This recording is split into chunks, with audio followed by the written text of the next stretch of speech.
The algorithms have been run, and the results are the numbers really do like this Illini basketball team.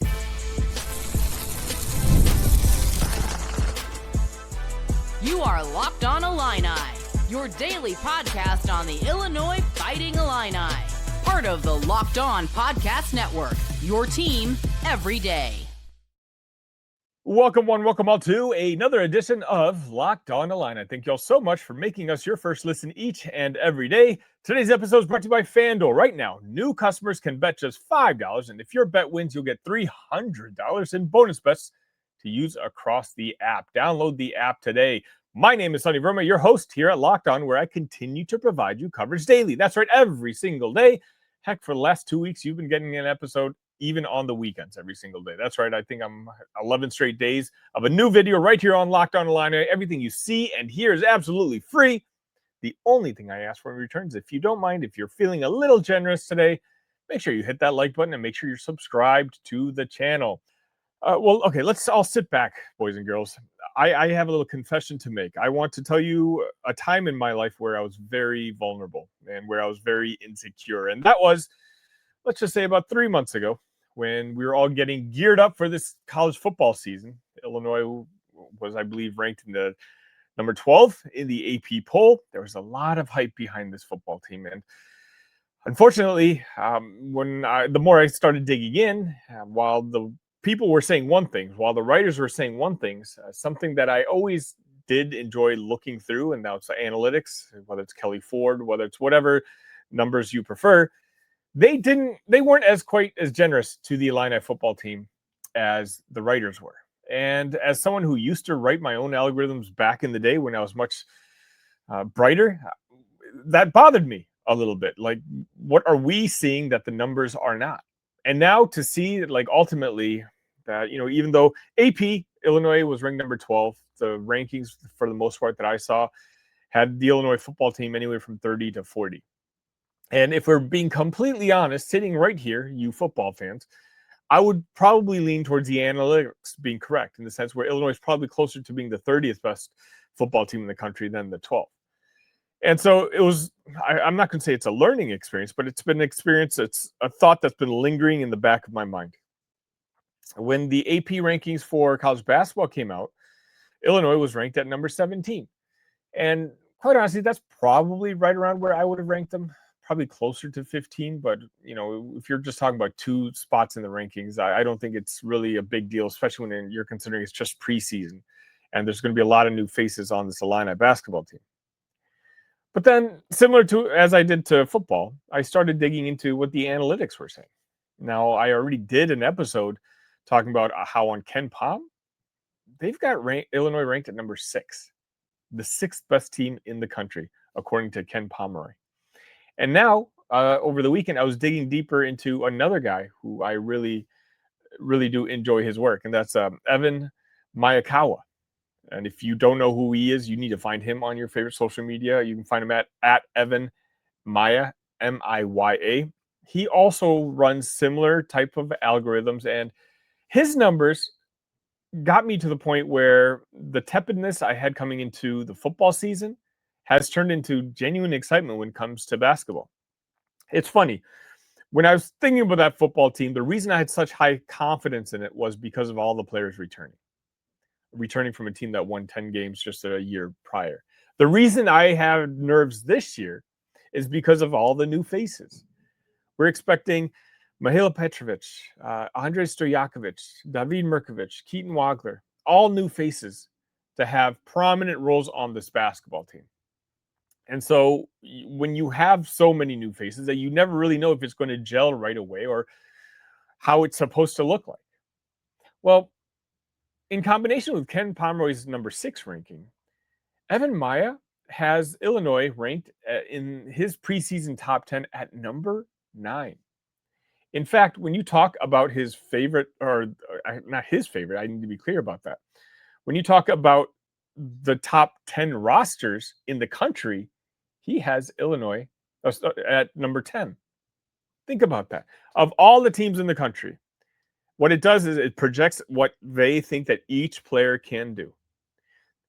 EvanMiya has Illinois ranked at number 10. higher than the AP ranking, which is at 17. I mean, for the most part, Illinois is always going to get somewhat of a bump just because I don't know if it is but it's at least in tier 2 when it comes to being a national brand, right? When you put Illinois on TV, those tend to be one of the more watched games every single college basketball season, at least as of late. That's one very good thing that Brad Underwood has built this team into. So you would think that there's kind of a bump from the writer's perspective, from the national media perspective. They always talk about Illinois, but for the most part, everything I saw was in the 20s. And as I mentioned, AP ranking at number 17. The fact that the underlying numbers, the algorithms that are being run, have Illinois actually higher tells me that maybe the national media, maybe you and me, less me, more you probably, wink, is underestimating the impact of what some of these Europeans can do here in the land of college basketball here in America. I can sit here and tell you that I really liked Mihailo Petrovic's tape once I saw him, once he committed to the Illini. But let's be honest, a good percentage of you probably didn't do the extra work to go onto YouTube and do the work yourself. He's smaller. You see pictures of him. He doesn't exactly look like he's a superstar basketball player himself. And understandably, you might have reservations. You want to see it happen on the court. And of course, like there's nothing wrong with that. But college, and it's not even college, like the world of sports, whatever your favorite professional league is, has dived deep into the world of analytics. There's people being paid 6 figures, 7 figures who never see the field, who are general managers, who are simply stand in front of a computer and they plug numbers in and they tell you what those numbers spout out. And those numbers right now are telling you that the talent that Illinois has brought in seems to be good enough to be one of the 10 best teams in the country. Now, I'll probably do this in my season kickoff spectacular in the next couple of days, but I ask you, what is an acceptable season for you as an Illini basketball fan? Is it just March? It's fine if it is. You have to make the Sweet 16, or you have to go to the Elite 8, or maybe some of you even beyond that. But as a part of that whole season package, what do you want to see in the regular season? Or at least what are your expectations? Does it have to be top 10? Did you even think that this was a top 10 team before maybe I just kind of laid the seed in your head just now? Or were you under the understanding, hey, let's just remain in the top 25? It's a question that we all need to answer because the writers are telling you one thing. The numbers are telling you one. We're all sitting here somewhat disappointed from this football season where the team is now sitting at 5-3. Now, granted, I'm going to talk about this in the next segment. The season clearly is not over yet. But we're all coming to the realization that maybe the numbers got it right. But as much as you might feel down about football in regards to the numbers, I'm sitting here telling you if you are going to put weight into that, well, then maybe you should have even more renewed optimism into this basketball season that's coming up. Because if the numbers have it right, this is a team that could very well finish as one of the 10 best teams in the country. The roster construction is already there. This is a team that can finish in the top 10 in the country, which means you could get a 2 seed in the NCAA tournament. Maybe it's going to be a 3 seed. Who knows? If the breaks bounce your way, you could end up with a 1 seed. And then you're talking about a serious opportunity, a serious chance. Again, once you make it to March, you don't know how the brackets are going to fall one way or the other. But maybe this team, which we're all so incredibly unsure about, well, maybe it has a higher ceiling than we're giving it credit for. The numbers think so. Do you? The NBA is back, and there's no better place to get in on the action than FanDuel, the official sports betting partner of the NBA. Even if you missed the start of the game or want to ride the hot hand, FanDuel has live bets on everything from who's going to score next to fourth quarter comebacks. Plus, you can even combine your live bets into a same game parlay for a shot at a bigger payout. It keeps every game exciting, especially when it's your team making that late game push. Right now, FanDuel is giving new customers $300 in bonus bets when your first $5 bet wins. So head to FanDuel.com to sign up and play your game with FanDuel, the official sports betting partner of the NBA.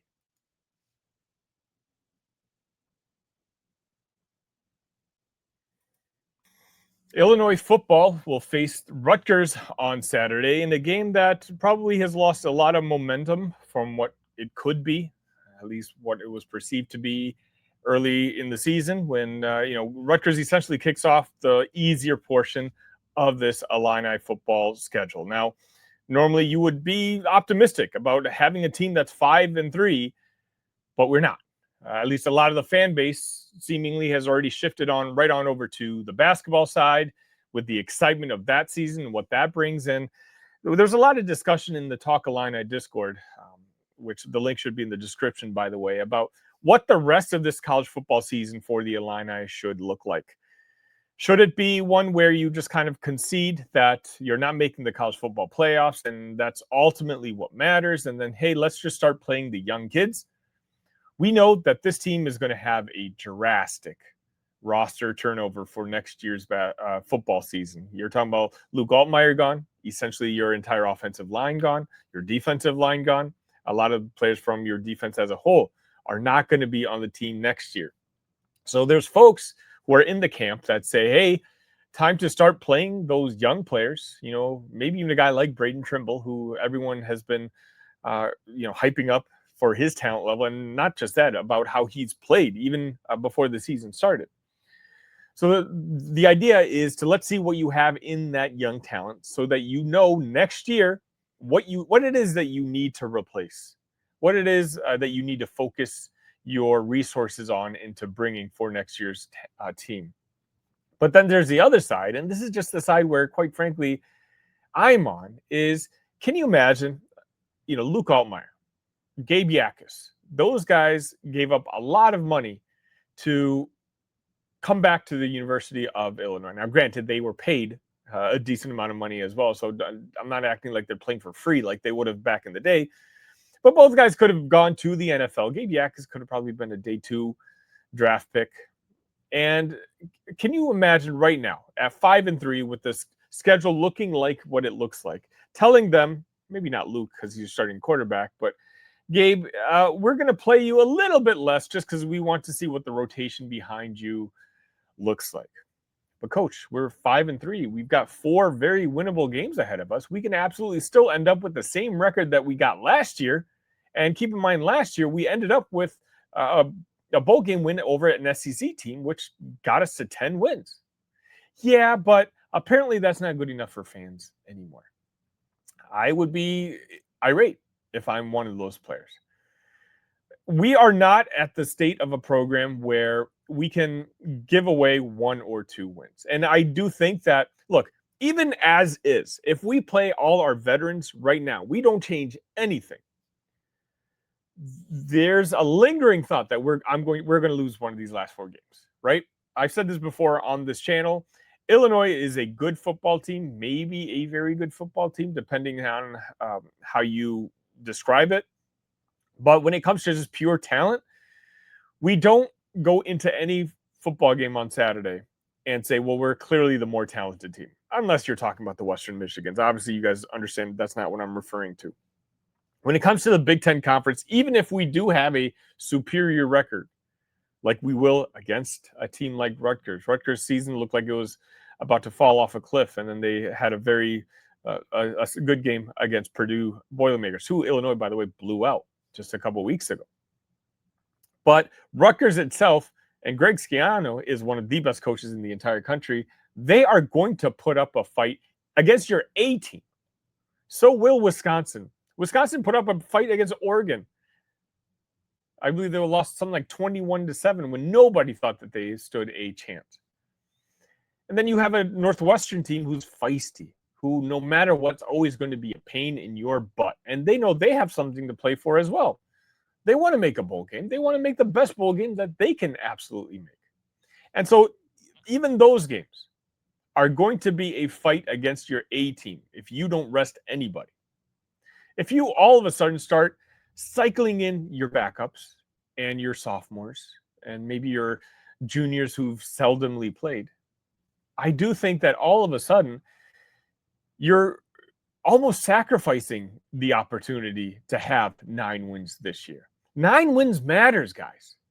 It really does. I know maybe because you guys are always online or you're, talking to your friends who might be fans of bigger programs and it's like college football playoff or bust.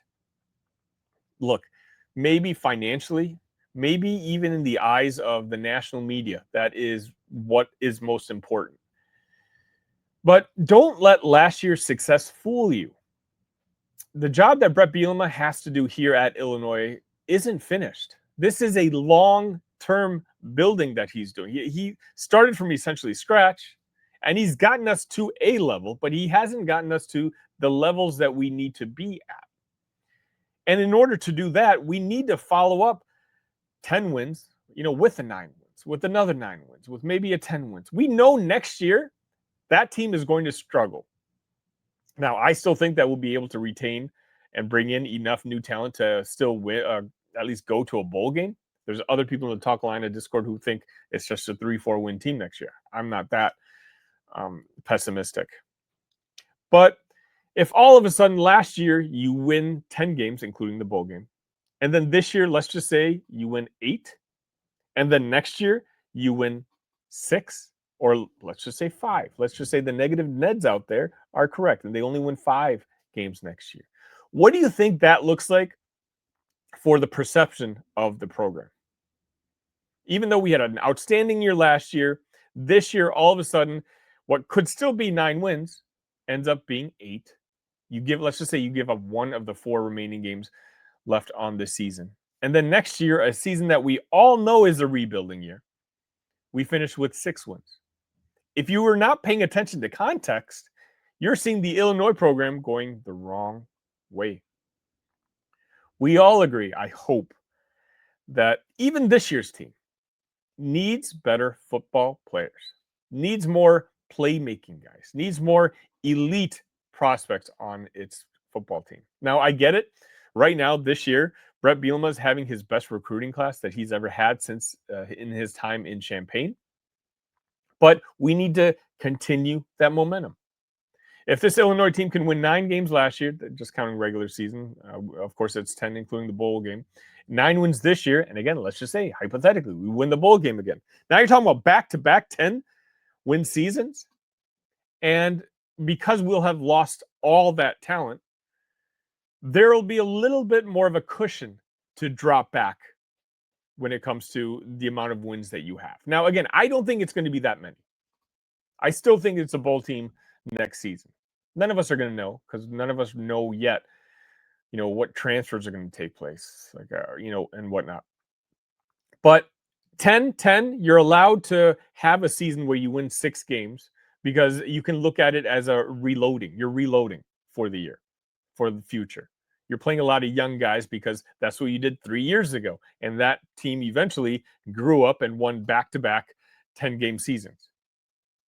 But you keep going down.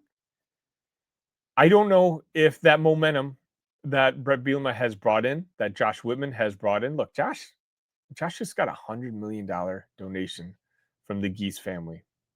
And for the most part, it's being invested in football. And I know a lot of you don't like that because you've told me that. We are a basketball school, everyone says. That's fine and dandy. That's great. You can believe that, and ultimately it may be the truth.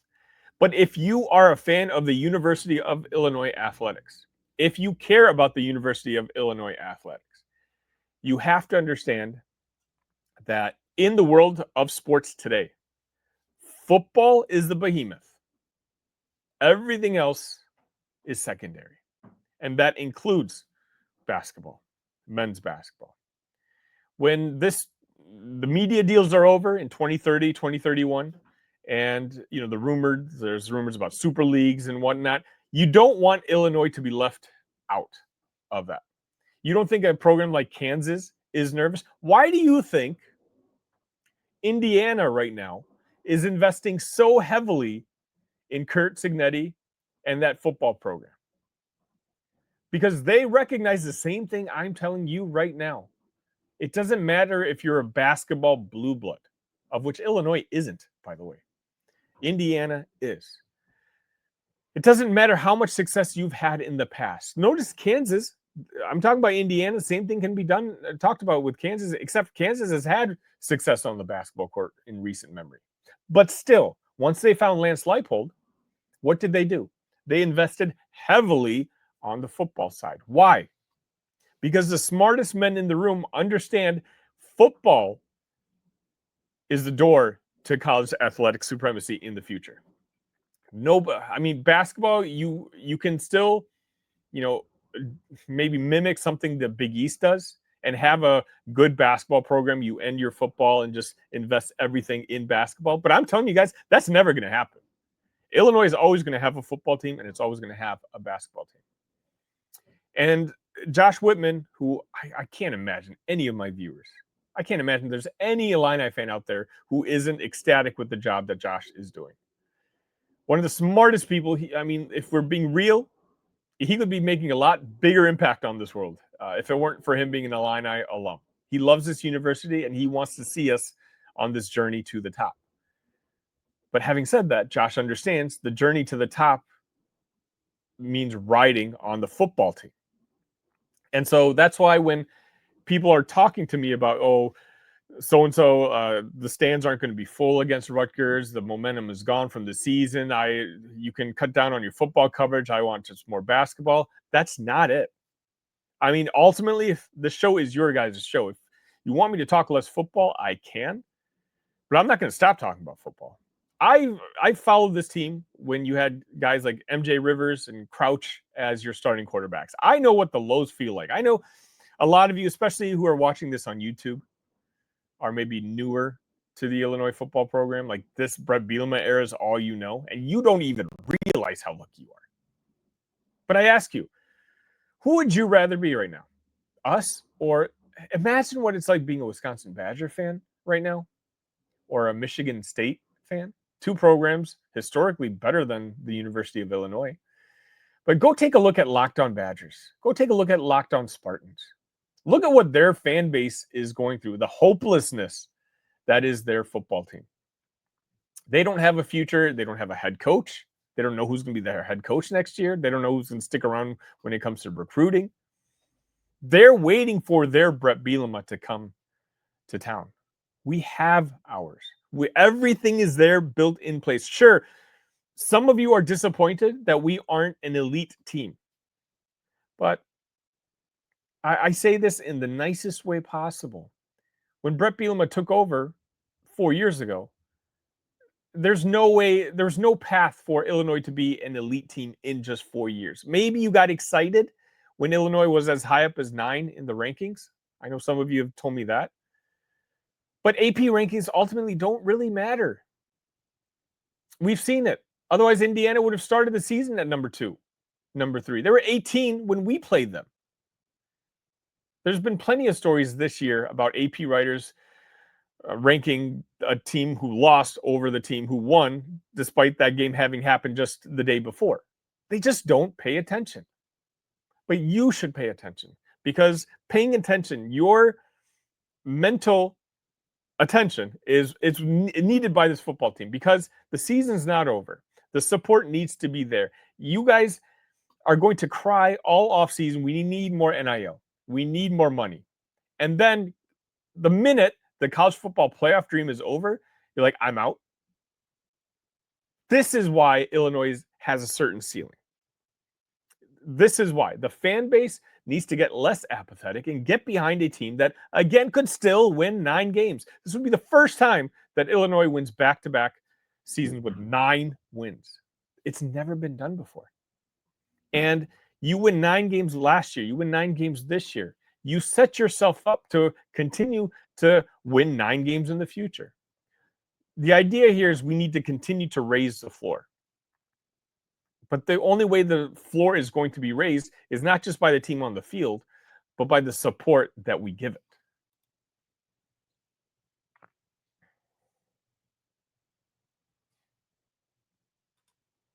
Mazda crafts cars for those who do more than simply move. From footwork to breathwork, athletes sweat out all the details. Mazda brings the same intention to how we craft every model. You can feel the Japanese craftsmanship in every detail, from the metallic accents to the available Napa leather upholstery. You can make everyday drives feel like anything but, from smooth handling to intuitive controls. With all-wheel drive standard in every crossover SUV, you can drive with the confidence through almost any season. Like our players, we sweat every detail, because when you make every move count, impossible becomes irrelevant. Mazda, move and be moved.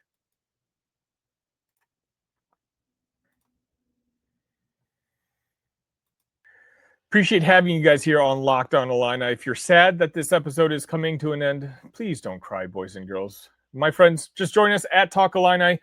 The Discord link should be in the description, where we continue the Illini conversation all day, every day. Thank you for making Locked On Illini your first listen today. For your second listen, check out Locked On Big Ten. Craig Shimon breaks down the most exciting conference in college sports, from the rivalries to the championship and every game in between. Thank you all so much. Again, I've got hot takes. I'm going to be doing my favorite storylines of this upcoming basketball season. I still have to do my positional previews for the power forward spot and the center spot. Just make sure you're subscribed to the channel and you won't miss a thing right here on Locked On Illini. ILL. Love you guys.